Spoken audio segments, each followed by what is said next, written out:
싱싱한 포브레인 왓수다. 와? 수다로 풀어보는 신나는 호모 헌드레드. 성, 몸, 마음, 영성. 포브레인의 종합 솔루션.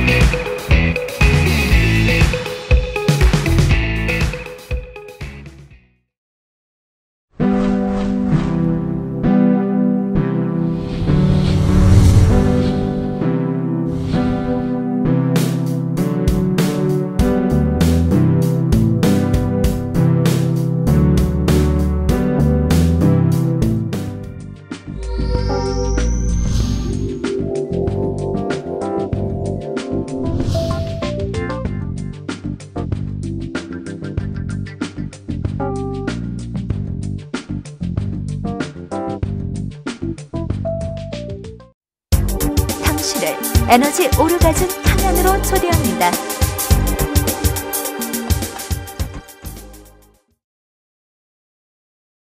네, 포브레인 왓수다 오늘도 시작해 볼게요. 네, 인사 좀 나눠주세요. 예, 에너지 오른 전도사 이도사입니다. 네, 안녕하세요. 안녕하세요. 신박하고 쌈박하고 태박한 삼박자를 갖춘 공내 담당 신박사입니다. 안녕하세요. 네, 안녕하세요. 예. 네, 온몸으로 느끼는 카운슬러 신뢰 담당 백마담입니다. 안녕하세요. 네, 안녕하세요. 사람 사이 사랑 사이 두뇌 담당 싸입니다. 네. 안녕하세요. 안녕하세요. 네, 반갑습니다. 네, 이렇게 가을철 되고 찬바람이 불고 추워지면서 이게 이제 훌쩍훌쩍 애취 이런 소리가 많이 들려요. 예. 네, 진짜 위아래층에서 애취 하는 소리, 훌쩍훌쩍 하는 소리. 이것 때문에 이제 괴로운 분들 많이 계실 텐데 오늘 주제가 알레르기 비염, 지긋지긋한 알레르기 비염. 이제 숨 좀 쉬자예요. 네, 먼저 좀 신박사님 주제인데요. 한번 발제 좀 해주세요. 네, 안녕하세요. 신박사입니다. 사실은 저도 지금은 뭐 100% 다 극복을 했습니다만은 젊은 시절에 또는 어린 시절부터 정말 그 시도 때도 없이 흘리는 그 콧물, 그리고 그때 저희 때는 뭐 티슈도 없었죠. 그죠. 그냥 손수건 가지고 참 하루 종일 다니고 했고, 그다음에 좀 재채기도 나오고 하루 종일. 가장 어려운 거는 코가 막혀서 숨 쉬기가 힘들 때가 많았습니다. 네. 그러다 보니까 이제 걱정은 뭐 시험 때 되면 날새서 공부도 해야 되는데 코는 콩콩 막혀 있지. 그렇다고 이게 감기인가 아닌가? 처음에는 감기로 생각을 했었거든요. 그렇죠. 그래서 저 개인적으로 힘들었는데 사실은 이제 지금 지나고 보니까 저희 집안에 이제 부모님 가운데서도 저희 부친이 그런 증상을 어렸을 때 좀 갖고 있었다고 하고, 또 더욱 놀라운 것은 저희 이제 제 2세인 저희 딸도 사실은 뭐 30대가 다 됐는데 지금 최근까지도 알레르기 비염으로 약의 신세를 지고 있거든요. 네. 그래서 이거는 현실적인 문제고 해서 우리가 한번 도움을 받자고 해서 오늘 이 주제를 선택한 거고요. 네. 우선 이런 제가 말씀드린 이런 것이 바로 전형적인 알레르기 비염의 증상이고요. 통계적으로 보면 현재 우리나라 국민의 놀랍게도 20% 이상이 이런 증상으로 고통을 받고 있다고 하네요. 네. 그렇게 많습니까? 네, 실제로 좀 다니다 보면은 많이 굉장히 느끼지 많아요. 않으세요? 다 전철에서도 보면 옆자리 다 앞자리 다 훌쩍훌쩍. 그래서 저는 수업을 하니까 수업하다가 깜짝 놀랐어요. 저도 이제 약간 훌쩍이고 있었는데 이제 학생이 한 30명이잖아요. 20명 이상이 훌쩍거리는 거예요. 이제 절반 이상이네. 9, 10월 이렇게 이제 신학기 되면서부터 그때 이제 특히 많이 훌쩍훌쩍 환절기 요즘은 때. 진짜 많아졌다, 그렇지? 네, 네. 거기서 요즘에 장기 힐링을 한 명 누가 젊은 여성이 받으러 오는데 공황장애 때문에 좀 릴렉스 하려고 도움을 받으러 오고 있는데 코가 훌쩍훌쩍 거리더라고요. 비염이 있는 거지. 한 분 보신 거예요? 네. 네. 최근에 한 분 네. 보셨군요. 네. 힐링을 요즘은 많이 안 해요, 제가. 네. 이거는 굉장히 요즘은 굉장히 흔한 증상이잖아요. 네. 그럼에도 불구하고 해결법은 딱히 없는 그냥 계절이 지나가기를 바라는 그런 상태인데 사실 신 박사님께서 이 의학 쪽으로 이렇게 약물 쪽으로 약품 쪽으로 그 상당한 그 해박한 지식을 가지고 계심에도 불구하고 스스로 알았던 경험을 지금 내놓으실 거라서 상당히 기대가 됩니다. 네. 저도 개인적으로 궁금해요. 제가 아이가 또 비염을 알아왔고 앓고 있어서 오늘 좀 저는 좀 배워가고 싶네요. 네.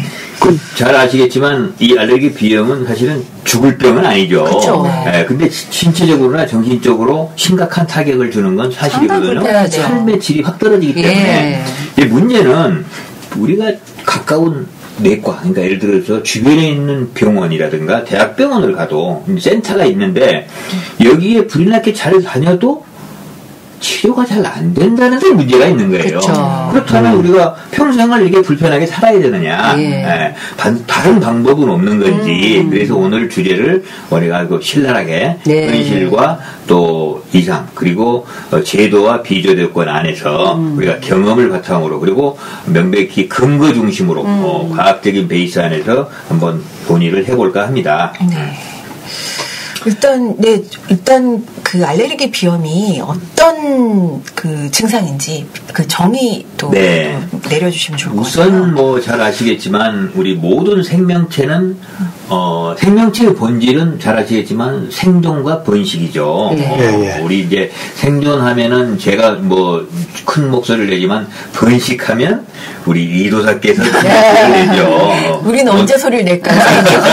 오늘은 뭐 이도사가 큰 소리를 못 낼 겁니다. 번식이 아니고 생존이기 때문에 생명체는 뭐예요? 목적이 살아남아야 되는 거거든요. 그래서 그 살아남기 위해서 발전한 우리가 진화된 시스템이 면역 시스템입니다. 그 면역 시스템 한마디로 얘기하면 우리 주변에 뭐예요? 우리가 국가기관에 경찰서가 있고 군대가 있고 뭐 소방서가 있고 이렇듯이 모든 걸 뭔가 불의의 사고를 예방할 수 있고 또 외부에 내가 아닌 남의 적이 침입에 들어왔을 때 어떻게 하면 막을 수 있는지 외부의 적으로부터 내 몸을 어떻게 질끄기 하는 것이 면역이거든요. 그 면역 시스템에 의해서 이 부산물로 나오는 것이 알레르기 비염입니다. 그래서 이게 좋다 나쁘다를 떠나서 우리의 생명체의 본질, 소위 말하면 작동 원리가 그러하니까 우리는 우선 이해를 해야 된다는 거죠. 문제는 보통 원래의 경우에는 외부에서 우리 몸에 이물질이 들어올 때 우리 몸에 유해한 물질만 적절하게 반응을 하는 것이 정상인 건데 문제는 어떤 경우에 또는 어떤 사람인 경우에 이게 유해하지 않는 물질임에도 불구하고 과도하게 반응을 해서 나타나서 내가 몸이 불편해지는 것이 바로 알레르기 증상이라고 하는 겁니다. 그래서 사실 이제 의학적으로 얘기하면 여러분들 좀 머리 아파 하실 때도 있는데 대개의 경우는 항원, 항체라는 말을 많이 씁니다. 그래서 외부에서 들어오는 그런 원인을 제공하는 물질을 알레르겐, 도시 항원이라고 얘기하고 우리 몸에서 그걸 대항해서 만들어내는 걸 우리가 항체라고 규정을 이렇게 하는 거거든요. 그래서 이제 그걸 이해한 다음에 우리가 이제 그 알레르기 비염을 간단하게 정의를 하면 외부의 어떤 특정 물질, 아까 얘기한 대로 항원이 특히 알레르기 비염은 코 점막이죠. 우리 코에 점막이 있잖아요.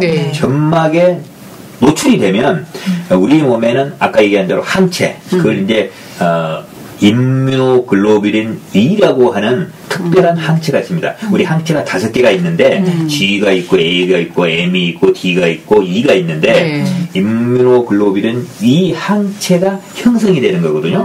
이 형성된 이 항체가 우리 몸에 있는 마스트셀, 비만세포나 백혈구, 그게 이제 특히 호염기구라고 얘기하는데 백혈구가 분비하는 여러 가지 다양한 매개 물질이 있어요. 그게 그리고 사이토카인이라고 하는데 그건 뭐냐면은 적을 쳐부시거나 저게 왔다는 거를 동료들한테 알려주려고 하는 그런 물질들이 있어요. 그러니까 그 신호물질이라고 하는데 그런 물질들을 반응을 하거든요. 이제 그게 이제 분비를 하면서 어쩔 수 없이 우리 몸이 감수해야 되는 증상들이 바로 아까 얘기한 대로 재채기, 콧물, 코막힘 이런 현상으로 결과가 이루어진다는 거죠. 또 코피가 나기도 하더라고요. 네, 그 심하면은 모세혈관 같은 경우는 파괴가 돼서 우리 코피가 나오는 거죠. 그래서 여러 가지 이제 후반부에 우리가 얘기했습니다만은 코를 너무 심하게 풀어도 이거는 좋지 아니하고 또 습관성이 되기 때문에 이렇습니다. 근데 단지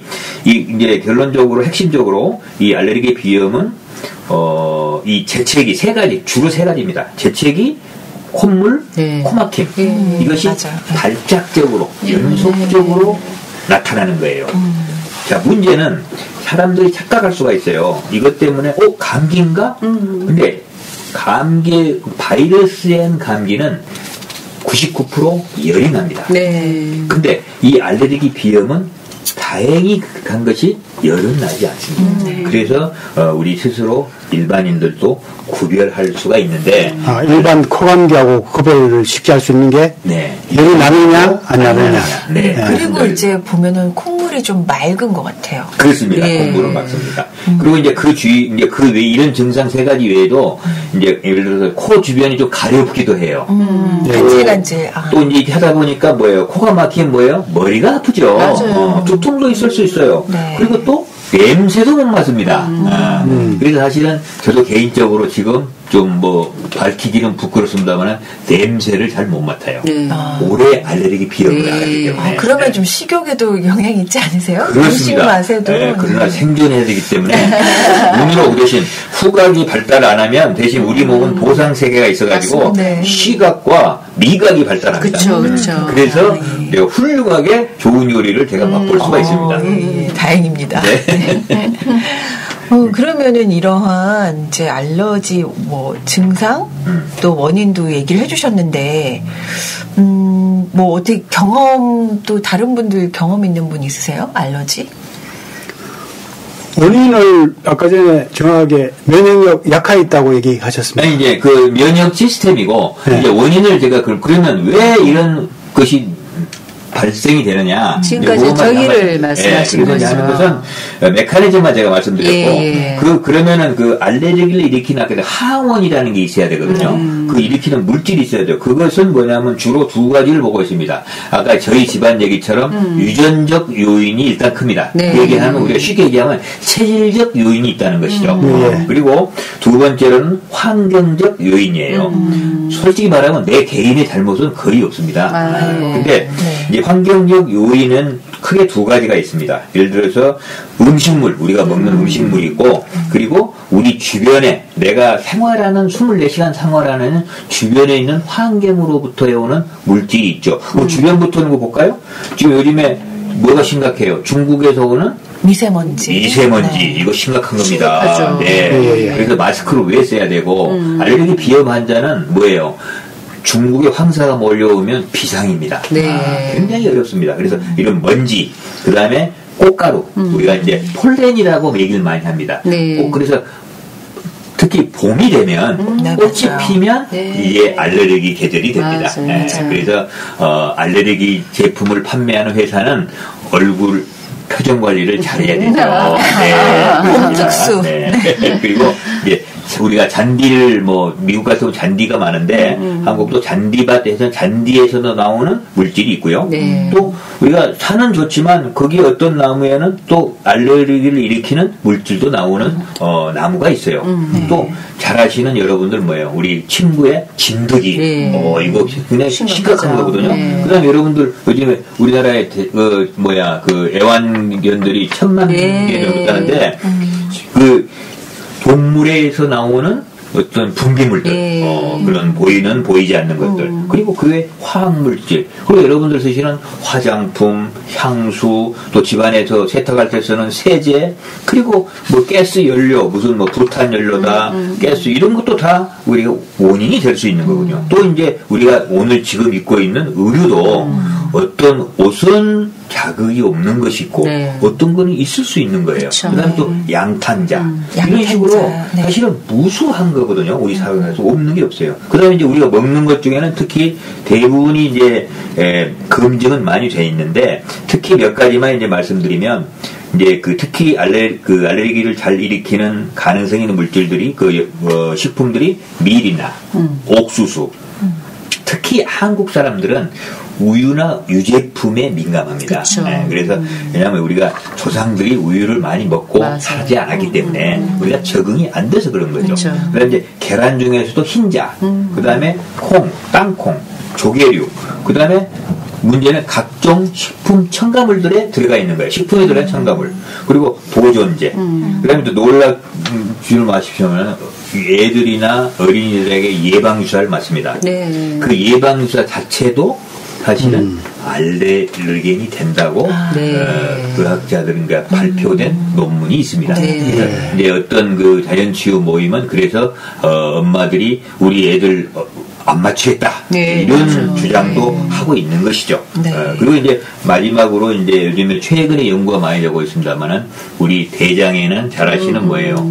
장내 미생물 총이라고 얘기하는데 마이크로바이옴 또는 마이크로바이오타라고 하는데 여러분 잘 아시죠? 유산균, 유익균과 중간균, 유해균이 있는데 이런 균들의 미생물 총들이 균형이 만약에 깨져서 어떻게 균형이 깨지느냐? 예를 들어서 유익균이 좀 줄어들고 유해균이 득세를 하게 되면 우리 몸에 이런 알레르기 증상이 심화되는 것이 최근에 발표되고 있어요. 이거는 굉장히 가장 최근에 연구를 많이 하고 있습니다. 그런데 이제 우리 아이는 복숭아, 사과 이런 것도 먹으면 좀 알러지 반응이 있거든요. 네네. 과일도 좀 알러지 반응 많이 일으킬 수 있죠. 그렇죠. 예. 키위 같은 경우는 제가 알기로는 우리 사람들 발표하면 2% 3% 굉장히 높습니다. 네. 근데 유해한 물질에 적당한 반응을 일으키는 거는 아주 지극히 정상적이잖아요. 그렇죠. 화학 물질이라든가 네. 여러 가지. 네. 그거는 필요한 반응이죠, 네. 사실은. 근데 어떤 사람은 그 유해한 물질에 자기가 견딜 수 없을 정도로 네. 너무 또 강한 반응을 일으켜도 굉장히 문제가 있죠, 그죠? 그렇죠. 굉장히 힘들어지죠. 그런 사람 있더라고. 막 정상적으로 현대생활 못해서 산속에 막 들어가 살고 그런 사람 있어요. 근데 이게 결국은 이제 우리 몸을 둘러싼 환경에서 뭐가 유익하고 뭐가 해롭고 이런 거에 대한 전쟁인 것 같아요. 그렇습니다. 네. 네.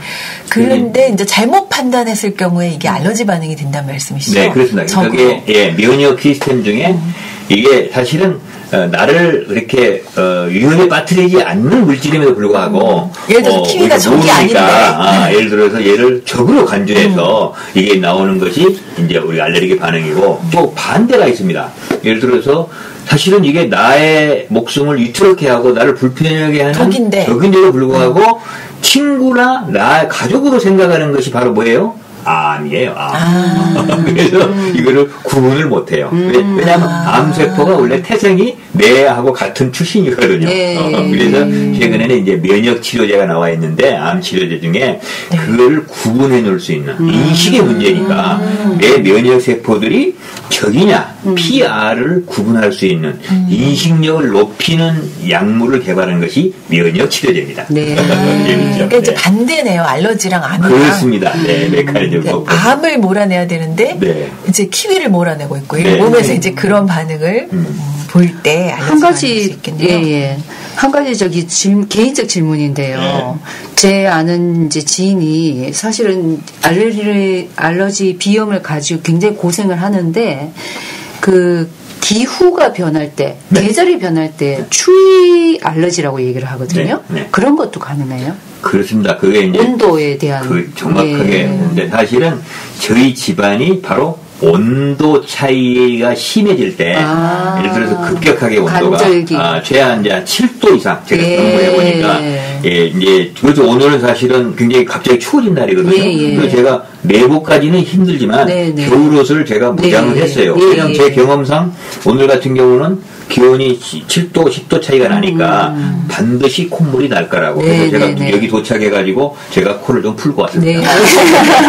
아, 그러면 햇빛 알러지 이런 것들도. 그렇습니다. 예, 그 알러지도 있고, 그래서 이제 저희 집안은 이제 일반적으로는 이 온도 차이에 의한 네. 그 온도 알레르기가 주 원인입니다. 네. 그래서 추위에 이렇게 민감한, 그래서 특히 환절기에는 꼭 마치 감기처럼 오인을 했어요. 네. 알고 보니까 알레르기였다라는 네. 거죠. 예. 그래서 과거에는 불필요하게 감기구나 해가지고 약국 가서 항생제도 먹고 뭐 감기에 가는 약을 많이 먹었잖아요. 네. 사실 보니까 그게 몸을 더 나쁘게 했던 거예요. 그쵸. 오히려. 그래서 네. 지금은 정확하게 해야 되고, 사실 이제 알레르기와 관련된 여러 가지 질환들이 있는데, 우리가 이제, 그럼 알레르기를 어떻게 할 거냐 하기 전에, 이제 저희 집안은 사실은 이제 여러 가지 어려웠기 때문에, 그러니까 사실 고통을 많이 받았기 네, 때문에, 네. 주로 병원 신세를 많이 졌습니다. 네. 그래서 이제 잘 아시겠지만, 병원에 가면,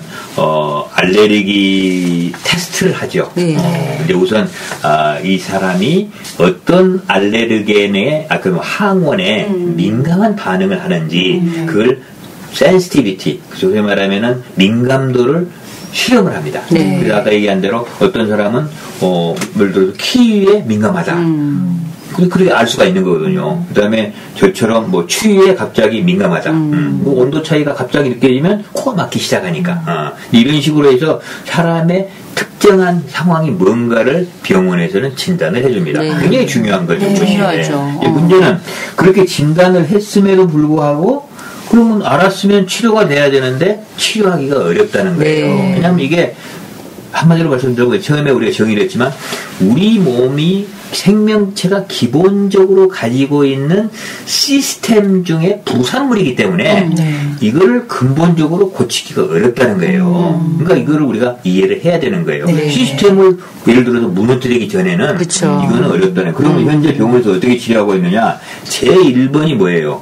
알레르겐. 내 몸에 알레르기를 일으키는 것을 회피하는 거. 그쵸. 그거밖에 없는 가리고. 거예요. 예. 피해야죠. 맞아. 가려 먹죠. 예, 가려 먹기. 계란에서 흰자 빼고 먹고. 그렇습니다. 그러니까 피하는 전략이 우선이거든요. 네. 그게 바로 우리가 손자병법에도 나오잖아요. 네. 싸울 거냐? 아니면 36개 할 거냐? 그러나 현대의학의 1번은 뭐예요? 36개. 피하라는 거예요. 근데 면역력이 근본적으로 약해서 정상적인 물질에도 이제 가민하게 반응하는 정세지 않습니까? 그죠? 네네.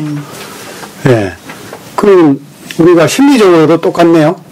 감정적으로도 좀 약한 사람들이 주변의 어떤 작은 그 반응이나 그런 걸로도 상당히 민감하게 반응하잖아요. 반응하죠. 그 역시도 사실 알러지를 일으킬 거라고 생각을 하거든요.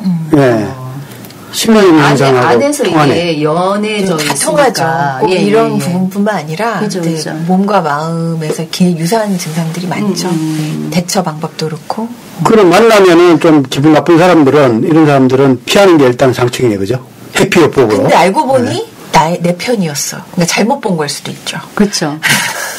내 주관을 그러니까 몰아내고. 제가 지금 얘기하는 거는 예, 지금 서양의학에서 하는 회피요법을 이제 비유적으로 얘기하려면은 그런 방향으로 나타난다는 거죠. 네, 일단 심리적으로 피한다. 제가 싫어하는 건 피한다. 이런 거 있어요. 심리적으로는 홍수요법이라는 것도 있어요. 아예 한꺼번에 노출시켜서 그것을 이겨내게 하는 방법도 있는데 사실 좀 위험하지만 어떤 짧은 시간에 큰 효과가 있기도 해요. 그건 어떤 도움이 필요하겠다 그러죠. 혼자 하기에는 쉽지는 노출시키는 않고. 효과. 그거는 이따가 이제 솔루션으로 예, 각 브레인이 이제 제시하면 되고요. 네네. 지금 일단은 이제 36. 서양의학 예. 그 지금 처방을 우리가 좀 들어보겠습니다. 네, 그래서 서양의학에서는 현재 지금 이제 이게 왜 현재는 크게 병원 치료는 세 가지가 있습니다. 아까 말씀드린 대로 회피하는 거, 회피 치료라고 해요. 우리 치료라는 것도 이상하지만 그쵸. 회피요법이고 두 번째는 뭐예요? 약물요법이 있습니다. 네. 약물요법은 사실은 전문적인 약재들이 이제 많이 있지만 이걸 일일이 열거하기에는 그렇게 청취자들이 불편해하실 것 같고 네. 한마디로 얘기하면 뭐예요? 대증요법이라고 얘기하는 네, 겁니다. 네. 한마디로 얘기하면 콧물이 나면 콧물이 나지 않게 네. 또 혈관이 예를 들어서 뭐 줄어들었으면 늘리고 이런 식으로 대증요법을 하는 겁니다. 그러면 대개의 경우가 뭐예요? 우리 몸에서 이물질을 적으로 간주해서 싸우려고 하는 물질이 나오는데 그 히스타민류들이 많이 나옵니다. 뭐 니코티린도 있고 뭐 프로스타글란도 있는데 그런 물질들을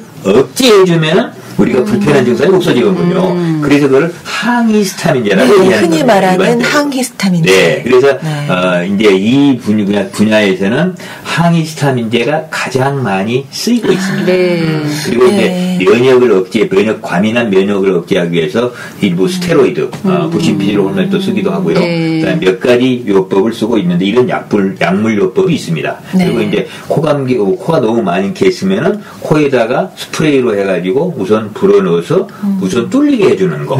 이런 이제 응급요법인데 한마디로 말씀드리면 지금 이 약물요법은 근본적인 치료제는 아닙니다. 네, 맞아요. 이제 어떤 일이 있었냐면, 저희 아이가 그 먼지가 가득한 꽃가루가 흩날리는 봄에 먼지가 가득한 곳에서 뛰어논 적이 있었는데 그날 밤에 돌아서 굉장히 막 정말 발작처럼 기침을 하고요. 그랬는데 그때 이제 병원에서 항히스타민제를 일단 처방받고 그 다음에 뭐 그런 정말 그야말로 대증요법을 받은 거죠. 막 코는 뭐 뚫리게 하고 이랬는데도 그 후에 비염이 시작됐거든요. 사실은 그날부터 시작이 됐어요. 6살 때.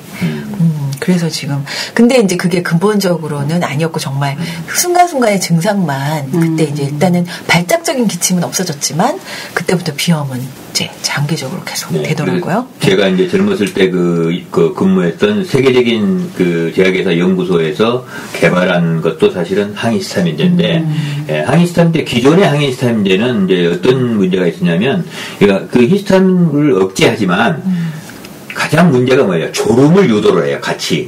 그래서 이거를 먹었을 경우에는 운전하면은 큰일 납니다. 한마디로 얘기하면. 졸리기 때문에. 근데 옛날에는 사람들이 은연중에 약국에서 약을 먹으면 졸리거든요. 이게 약발이 듣네? 라고 했는데 그 약발이 듣는 게 아니고 사실 뭐예요? 부작용이거든요. 그래서 이제 저희 회사가 그때 연구했던 거는 non-sedating antihistamine 해가지고 졸음이 없는 항히스타민제. 이렇게 해가지고 아주 그 혁신적인 것을 만들어서 대박을 낸 적이 있습니다. 그런데 이것도 역시 근본적인 치료제는 아니라는 것이죠. 그래서 최근에는 병원에서 세 번째 큰 요법이 면역요법입니다. 아까 우리 그 백만 잠깐 얘기했지만은 이건 뭐예요? 우리가 피하지 말고 그러면 내가 키위에 예를 들어서 이겁니다. 면역요법 다른 거 아니에요. 키위에 내가 알레르기가 심하다. 그러면 키위를 거절하는 게 아니고 오늘은 키위에 그냥 100분의 1쪽 조금 먹고 그 다음에 내일은 2쪽 조금 그 다음에는 3개 예를 들어서 그래서 우리가 견딜 수 있을 정도로 양을 늘려가는 거예요. 심리적으로도 그런 방법이 있는데 그래서 우리 몸은 서서히 적응이 되는 거예요. 그래서 이제 이런 식으로 하는데 문제는 시간이 많이 걸리는 거예요. 그쵸. 이렇게 하는데 1년 이상이 걸리는 거예요. 그러면 일주일에 최소한 한 번이나 2주일에 한 번 병원에 가서 우리가 계속 가야 되는데 사실 그게 쉽지 않거든요. 그러나 이제 정말 자기 방법이 없고 한다면은 그거를 꼭 지켜서 꾹 참고 견뎌내야 되는 거예요. 그게 바로 현대서양의학의 좋은 점이면서 제한점입니다. 그래서 이제 저는 개인적으로는 사실은 이제 저희 아이가 저도 병원에 많이 신서지고 우리 아이도 많이 갔지만 이제 저희 아이는 병원에서는 부족하니까 제가 이제 아까 얘기한 대로 종합요법을 쓰죠. 예를 들어서 우선 기본적으로 온도에 민감하니까 우선 특히 환절기 오늘 같은 경우는 사람이 뭐예요? 저녁에 따뜻하게 자잖아요. 근데 이제 저녁에 나면은 사람이 잠이 들어가면은 체온이 떨어집니다. 그렇죠. 그리고 또 아울러 방의 온도도 난방이 되면 떨어지죠, 당연히. 그러면 이제 방의 온도도 낮아지는 거거든요. 그럼 새벽이나 아침에 일어날 때 어제 잤을 때하고 무조건 차이가 5도, 10도 차이가 납니다. 공기 차이가. 그쵸. 그러면 그때 깨어났을 때 뭘 할까요? 재채기를 시작하는 거예요. 그래서 이제 그거를 방에 24시간 온도를 룸 템퍼러처를 계속 유지시켜주는 것이 굉장히 중요한 거죠. 이런 경우에는. 이제 거기에다가 그거 해줬는데도 불구하고 이게 완화가 안 돼요. 그래서 침구를 전부 바꿔줬어요. 진드기는 눈에 보이지 않습니다. 근데 요즘에 이제 진드기 잡아가지고 이렇게 보면은 진드기가 알 수 있는 거죠. 그래서 이제 침대도 바꿔주고 다 하고, 그 다음에 또 한 가지 추가했던 거는 보이지 않는 그 미생물들, 공기 중에. 그래서 집에 아주 바이러스 킬러, 그러니까 소위 말해서 공기청정기를 놔뒀더니 거의 1년 내내 얘는 알레르기 비염을 달고 살던 애가 많이 없었어요. 그 외에 이제 여러 가지 생활 규칙들이 있죠.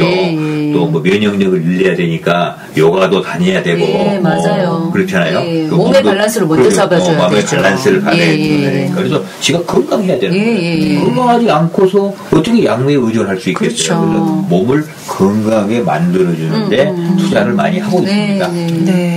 아니, 저도 이제 아이가 비염 심할 때 누가 이제 한의사 한 분이 집에 왔다가 저런 것 좀 치우면 훨씬 도움될 거라고 한 게 뭐냐면 아이방에 장난감과 책들이 있었는데 거기에 이제 먼지들은 닦기가 힘들잖아요. 그래서 한번 싹 치우고 아예 없는 방에 재웠더니 한결 나아지긴 하더라고요. 환경 호르몬이라는 먼지, 거죠. 환경 일반적인 먼지도 이제 굉장히 이제 자극이 되니까 그런 것들이 아예 없는 방으로 옮겼더니 훨씬 나아졌던 것 같아요. 그러니까 이제 잘 아시겠지만 여러분들 뭐 요즘에 우리가 새 아파트 들어가거나 새 집 들어가면 우리가 새집 증후이라고 하는데 그거는 사실은 굳이 예를 들어서 그 정상적인 알레르기 반응이거든요. 거기에 이제 화학물질들이 유해한 화학물질이 실제로 있기 때문에 그거는 우리가 정상적으로 반응한 거고 그래서 그거는 이제 우리가 가능하면 새집 들어갈 때는 1년 정도 2년 정도 감수하고 감수해야 되는 것이죠. 그러게요. 그래서 이런 좀 솔루션 같이 나눠보고 있는데요. 우리 두 분도 좀 어떻게 제안하실 거 있으세요? 이두사님도 많은 경험이 있으실 것 같은데. 저는 이제 동양의학적인 관점을 조금 소개해드리면 기약 박사시니까. 그 동양의학은 오장육부 중심으로 인체를 파악하거든요. 그게 뿌리가 오장육부에 있다고 보는 거죠.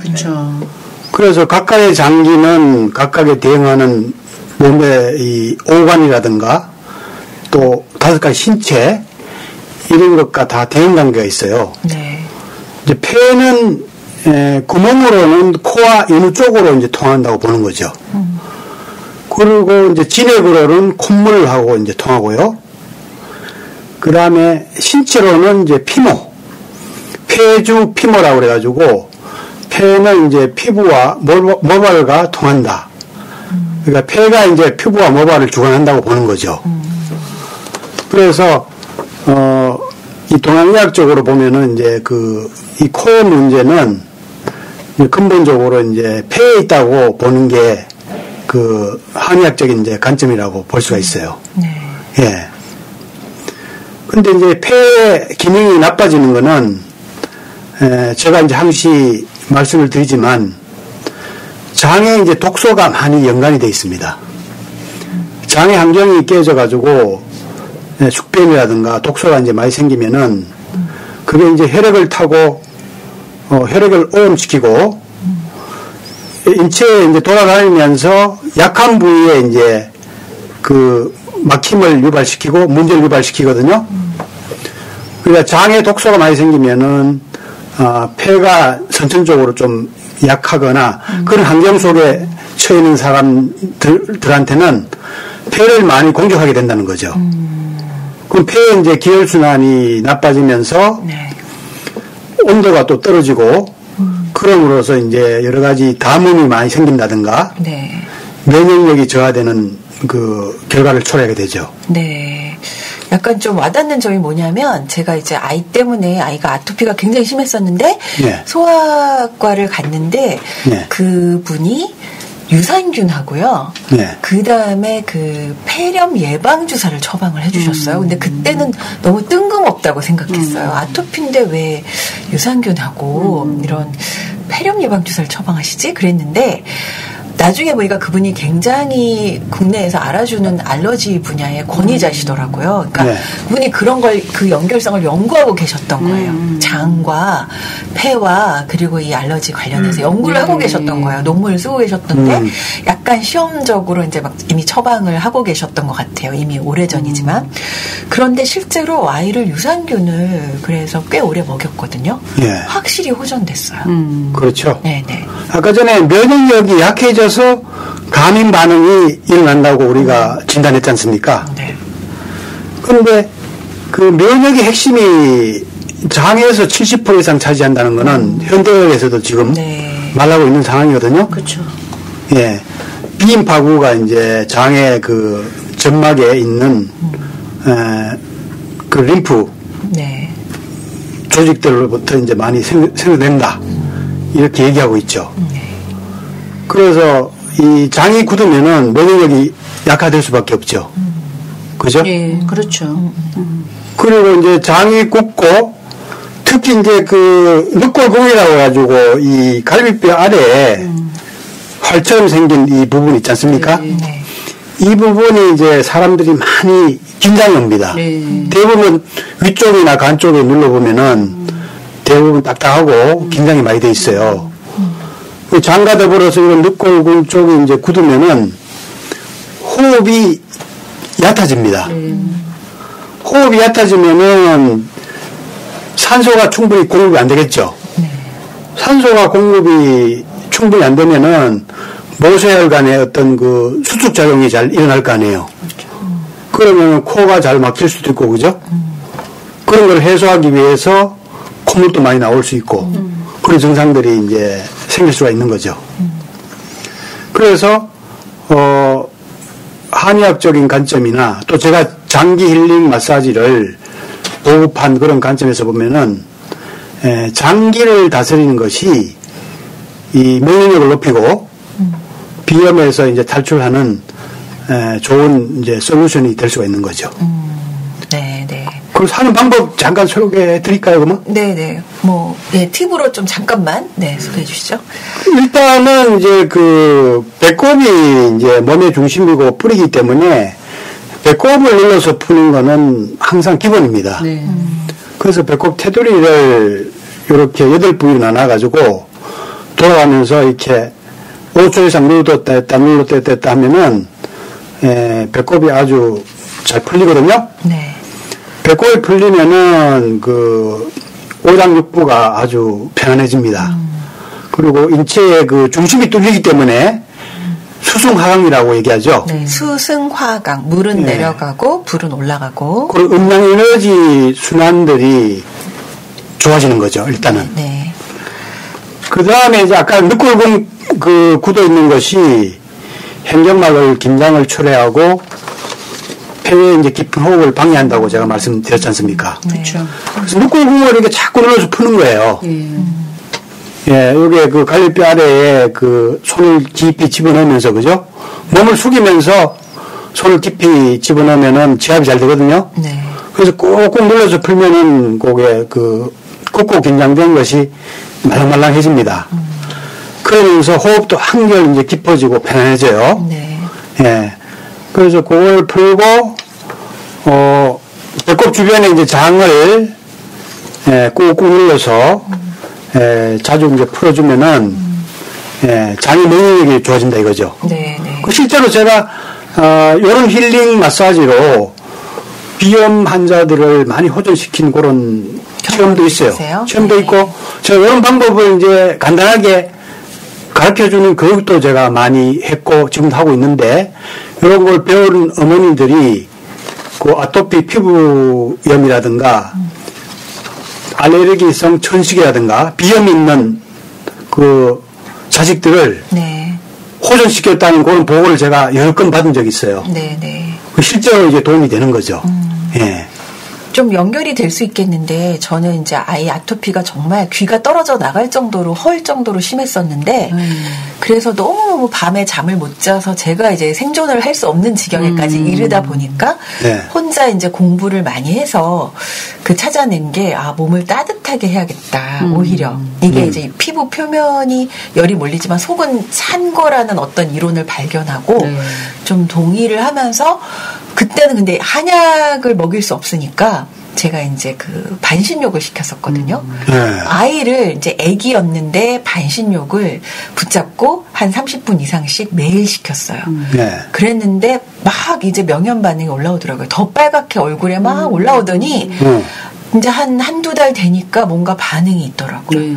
그래서 피부가 한 6개월 정도 만에 말끔해졌어요. 그러니까 사실 속을 뒤집어 버리는 네네. 거죠. 그래서 반신욕으로 그때는 아무도 반신욕을 처방해 준 사람은 없었는데 스테로이드제만 처방을 받았었는데 좀 그랬던 경험이 있어요. 역시 물론 모성의 힘이 제일 큽니다. 과학적인 원리는 저는 뭐 제시할 수는 없지만 제가 생각했을 때는 속을 따뜻하게 한번 해보자. 오히려 순환을 잘 시켜보자 이런 거였는데 그렇죠. 효과를 봤거든요. 그건 굉장히 과학적인 거예요. 그거는. 네. 수분 하강도 이제 그 촉발시킨 거지. 그렇죠, 그렇죠. 그래서 제가 해방이 됐죠. 근데 너무나 힘들었거든요. 아이가 이제 얼굴을 긁느라고 잠을 못 자서 저도 같이 일을 하면서도 밤을 샜었거든요. 20분 이상 자본 적이 없었거든요. 근데 이제 그 반신욕 하면서 정말 효과를 봤어요. 네. 폐가 아까 기능이 그 피모와 밀접하게 연결돼서 발한, 호흡, 체온 조절 이런 보호작용하는 역할이 있거든요. 네네. 그러니까 발한을 시킨 거는 상당히 그 폐에도 좋은 영향을 줬다고 볼 수가 있죠. 그죠? 네네. 그리고 체온도 높여줬으니까, 그죠? 체온 조절에도 이제 도움을 준 거고, 한의학적으로도 이제 그게 근거가 있는 거죠. 예. 이게 굉장히 중요한 이야기가 나왔다고 생각을 하는데요. 그러니까 장과 폐 이게 지금 많은 연관이 있다라는 거는 그러니까 이제 저는 그러니까 명상을 하면서도 이게 실질적으로 에너지 워크를 통해서 테라피도 같이 겸하고 있거든요. 그래서 이제 그런 부분에서 봤을 때 우리가 이 모든 병이 내면의 밸런스가 깨져서 일어나는 거잖아요. 그래서 이제 태어날 때 뭐 유전적이든 어쨌든 간에 내가 한 가지 어떤 소스를 가지고 온 거죠. 그래서 그런 부분에서 우리가 밸런스를 어떻게 회복해 줄 거냐. 이거 회복만 시켜주면 사실 모든 게 다 잡히잖아요. 그게 이제 신 박사님 말씀하신 대로 약물요법으로 안 된다라는 거죠. 자연치유법에 이제 관심을 갖고 계시는 건데, 호흡이 실질적으로 얼마나 깊으냐에 따라서 우리는 이게 복부도 치유가 일어나고 내면의 순환이 깊어지죠. 그렇죠. 근데 그래서 어떤 어릴 때 내가 뭐 가지고 왔던 원인이 있어서 호흡이 깊게 못 들어가는 경우도 당연히 있을 거고요. 그래서 이 폐를 이슈를 들여다봐서 이 우리가 호흡을 점점 더 깊게 가고 가는 거. 그거 굉장히 큰 도움이 된다고 생각해요. 그래서 일상적으로 꾸준히 매일 하루에 한 번씩이라도 꾸준히 그 복식 호흡하는 거. 내가 이 폐 호흡의 얕은 호흡이 아니라 우리는 보통 이게 폐 호흡을 하거든요. 근데 그 호흡이 조금 더 깊게 내려가서 내 배꼽과 이 복부를 채우고 아니면 그 아래에 있는 단전까지 이 호흡이 이렇게 들어가다 보면은 우리가 굉장히 깊은 이 에너지 활성화가 일어나요. 그래서 단전호흡이 그렇게 중요하게 여겨집니다. 저 체험 사례 있어요. 제가 특히 살림욕 하면서 맑은 공기 속에서 깊은 호흡하면은 얘기를 듣고 보니까 제가 과로를 폐렴에 걸린 적이 있어요. 상담을 너무 많이 해서. 근데 또 그때 카페트였거든요. 상담실이. 그때 이제 폐렴에 걸렸었는데 그거를 극복하는 과정에서요. 제가 저절로 복식호흡을 하게 됐어요. 근데 그때는 그게 지금 이제 몰랐는데 왜 제가 복식호흡을 하게 됐는지 그러면서 그때부터 완전히 폐는 좋아졌거든요. 이제 좀 알게 됐어요. 호흡이 깊어졌어요. 저절로. 우리가 그래서 이제 현대의 삶에서는 우리는 어떤 여러 가지 문제들을 시달릴 수밖에 없거든요. 그래서 우리가 사실은 현대 생활에서 명상은 정말 더 필요한 것 같아요. 그래서 매 순간 하루에 한 번이라도 나하고 만나고 내 중심 찾고 내 안에 훨씬 이 밸런스를 잡아주는 그 기능을 위해서라도 이 호흡을 좀 깊게 데리고 가보는 거. 네. 그래서 내 안에 이제 평상시에 면역력을 계속 보강해주고 키워줘야 되는 거죠. 그렇죠. 그래서 예, 그 부분에서 이제 폐가 굉장히 중요하고 또 한 가지는 처음에 이제 신 박사님 말씀하신 거에 백혈구 얘기가 나왔잖아요. 근데 이제 백혈구는 비장에서 만들어내잖아요. 백혈구, 적혈구 밸런스를 찾는 거가. 그래서 비장이 우리 몸에서 사실 면역 시스템으로 의학계에서는 가지고 있죠. 그래서 우리가 이 비장이라는 부분에서도 이 이슈를 같이 데리고 가져 보면은 제가 에너지 워크 할 때는 이 부분에 사실 알러지 있는 분들은 이 비장의 테라피를 많이 해요. 그래서 이렇게 폐와 비장을 우리가 같이 연결을 해서 조금 들여다보면 이거 좀 복잡하게 얘기가 될 수 있는 부분이라서 그냥 힌트만 이제 제가 네네. 드리고 싶어요. 네네. 그래서 이제 그렇게 해서 우리가 자연 치유력을 보강해내는 거. 네. 그래서 점점 더 자연으로 자연과 만나고 집안의 어떤 것들을 뭐 자연 친화적으로 내가 다시 갖고 가고 네. 그렇게 해서 우리 삶을 조금 더 내 몸을 더 자연 친화적으로 다시 돌려주는 거. 그게 면역력을 회복하는데 굉장히 제일 중요하다고 저는 네, 생각해요. 또 하나는 이제 그 피부를 있죠. 네.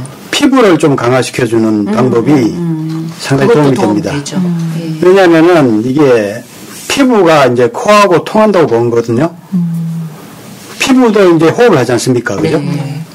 그리고 아까 전에 폐가 이제 피부도 주관한다고 한의학적으로 제가 근거가 있다고 말씀드렸는데 그 피부를 강화시키는 방법은 뭐 쉬운 방법이 많습니다. 아까 전에 반신욕을 시켰다고 그랬는데 네. 그 냉온욕도 해도 좋습니다. 냉온욕. 냉온요. 예를 들면은 뭐 냉탕에 1분, 온탕에 1분 이렇게 왔다 갔다 하면은 수축팽창을 반복하면서 피부가 상당히 그 정화가 되고 강화가 돼요. 그죠? 피부도 좋아지기도 하겠네요. 네. 그렇죠. 그리고 피부 마찰. 문지르기. 네, 피부를 막 문지르는 거예요. 손을 따뜻하게 해서 피부를 이렇게 문지르는 거예요. 아니면 금포 마찰이라고 해가지고 네. 조금 이제 어르신들이 많이 하시는 방법들이네요, 전부. 네. 그렇죠. 수건이라든가 약간 거친 걸로 피부를 이제 마찰시켜준다든가. 그리고 그 선텐이라고 해가지고 태양을 적당하게 이제 이렇게 쏘여주는 거죠. 네. 그러면 태양의 풀하나를 우리가 피부를 통해서 피부도 호흡하니까 네. 많이 받게 되고 비타민 D가 이제 생성이 되고 그렇죠. 비타민 D도 많이 생산되고 그런 걸 통해서 이제 그 폐도 강화시키고 자연 치유력, 면역력을 많이 강화시킬 수가 있게 되는 거죠. 네네.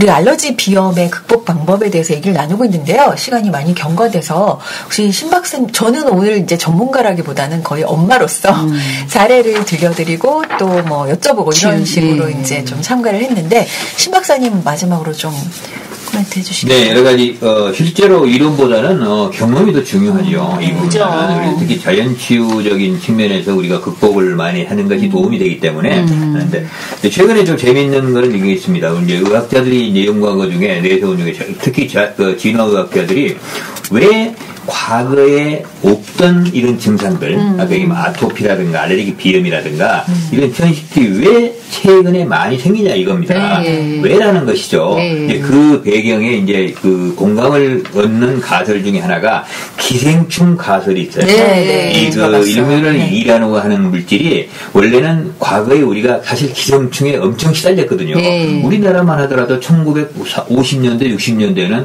기생충 천국이었거든요. 네. 그때는 맞아요. 이런 현상이 알레르기라든가 이게 적었다는 것을 많이 보거나 네. 왜냐하면 이 우리 몸에 있는 이런 물질들이 전부 다 기생충과 싸우느라고 알레르기를 일으키지 않았다는 것이죠. 네. 그래서 지금은 싸울 대상, 워낙 기생충을 다 없애버려가지고 싸울 대상이 없어서 오히려 그게 이제 우리 몸을 스스로 자가면역질환처럼 네. 스스로 폐해를 준다. 이렇게 해석하는 것이 상당히 설득력이 있습니다. 전쟁을 즐기는 거네요. 어떻게 보면. 네. 기생충도 도움이 됐던 거죠. 네, 그렇습니다. 싸움 대상이 필요하죠. 그렇다고 해서 일부러 회충이나 소주 넣지 마시고요. 그 요법도 있을 수 있지만. 참기도 힘듭니다, 요새. 참고로, 그러니까 제가 말씀드린 건 우리 몸의 작동 원리를 이해하자는 겁니다. 그래서 사실은 어떤 질병이든지 원칙적으로는 우리 몸의 작동 원리를 알게 되면 우리가 병원에 굳이 가지 않더라도 정확한 진단을 하면은 우리 스스로 90% 이상 해결할 수 있는 게 있다는 것이죠. 그런 오는 거고, 오늘 하여튼 이 알레르기 비염은 이제 제가 여러 가지 통합의학적인 측면에서 여러 가지 이제 검토하고 이제 연구를 해봤는데 몇 가지 뭐 수많은 극복 요법이 있을 겁니다. 오늘 사실은 명상도 굉장히 중요하고 장기 마사지도 다 중요합니다.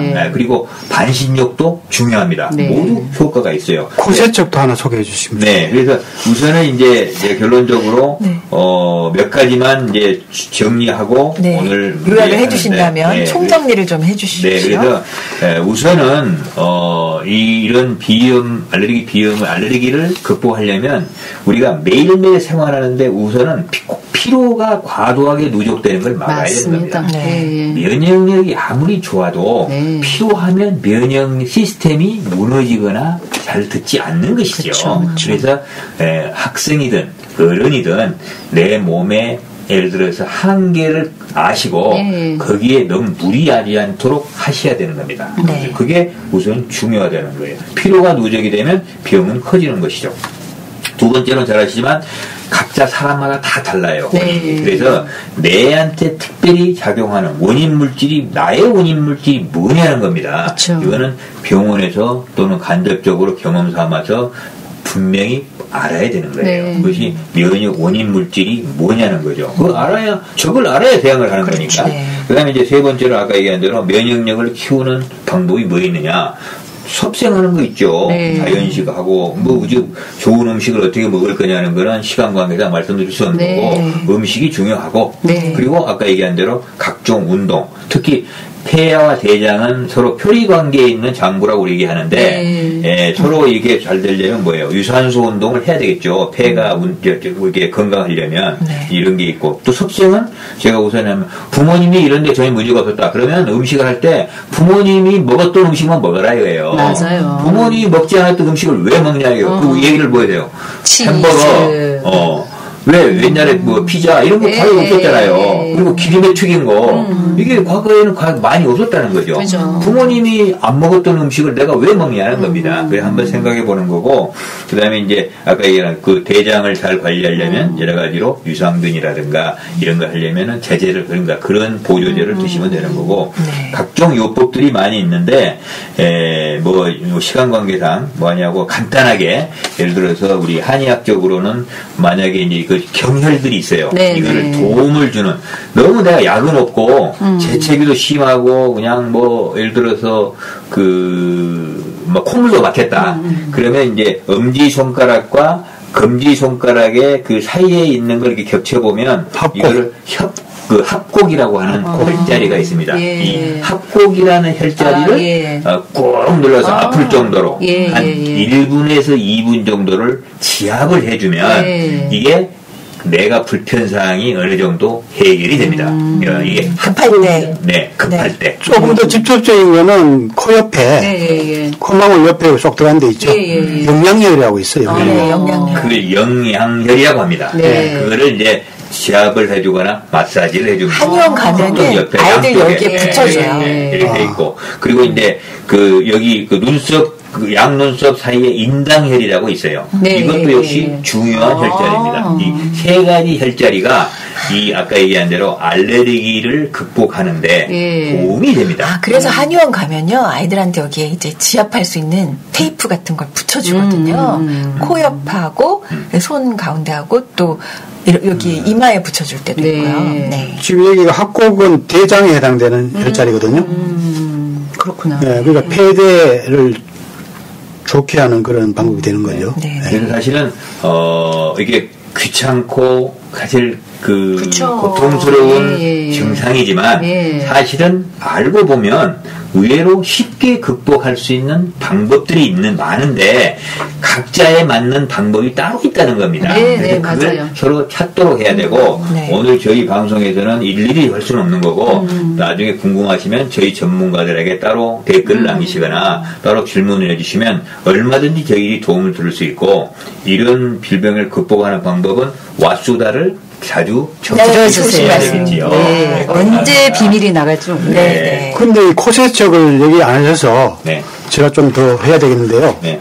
마치려고 이게 했는데. 상당히 이게 네. 도움을 많이 받더라고요. 네. 도움이 돼요. 이 생리식염수로 네. 한쪽 코로 이제 물을 넣고 네. 다른 코를 빼는 방법이거든요. 네. 그 너무 오염된 뭐 수돗물이나 소금물들은 좀 조심할 필요가 있죠. 이거는 그 이제 요가에서 쓰는 방법인데 이게 네티라고 얘기를 해요. 네티. 그렇죠. 네. 네. 근데 이제 정말 조심하셔야 되는 게 정제수를 쓰셔야 돼요. 수돗물 쓰시면 안 되고요. 그렇죠. 정제수를 쓰셔야 되고 거기에 이제 소금도 아주 천년 소금을 쓰셔야 되고 그리고 중요한 거는 그 온도와 소금의 농도가 굉장히 중요해요. 그걸 잘못하면 코가 따가워서 견디지를 못해요. 0.9% 정도. 그죠? 어쨌든, 네. 예. 그래서 이제, 그거는 조금 전문적인 거라서, 요가, 주변에 요가 선생님들이 있으면 가서 이렇게 기본적인 그 가이딩을 좀 받는 게 좋으세요. 도구도 필요하잖아요. 도구가 네. 있어야 돼요. 그렇습니다. 예, 예. 전문가의 가이드가 반드시 왜냐하면 예, 그것도 소금이 필요해요. 그 염증을 좀 제어해주는 그런 작용이 있어요. 근데 너무 세도 고통스럽고, 농도가 연해도 이 고통스럽거든요. 생리식염수를 쓰면은 뭐 가장 그러면 무난하지 제일 않을까. 좋아요. 네. 예, 예. 그렇게 생각됩니다. 요즘은 연예인들도 많이 또 TV에서 그쵸. 보여줬죠. 예, 예. 네. 아니 이거 해가지고 코가 뚫리고 기억이 많이 좋아졌다고 얘기하는 사람들을 예, 제가 예. 많이 네, 봤거든요. 네, 네. 상당히 도움이 됩니다. 요즘 예. 매스컴에서도 많이 소개되고 있습니다. 네. 자, 이렇게 저희가 그 지긋지긋한 알레르기 비염, 이제 숨 좀 쉬는 방법을 저희 전문가들과 함께 나눠봤는데요. 오늘도 공감 가는 내용을 말한 브레인이 있으시면 댓글 남겨주시고 선물도 보내드리겠습니다. 성미 입장에서 얘기할 게 많았는데 뭐라 그럴까봐 얘기 안 했습니다. 잘하셨습니다. 잘하셨습니다. 네, 잘했어요. 네. 자, 오늘 비염 내용 오늘도 마치고요. 많이 댓글 남겨주시고 또 선물도 받아가시기 바랍니다. 고맙습니다. 네, 마치겠습니다. 다음에 뵙겠습니다. 감사합니다. 감사합니다.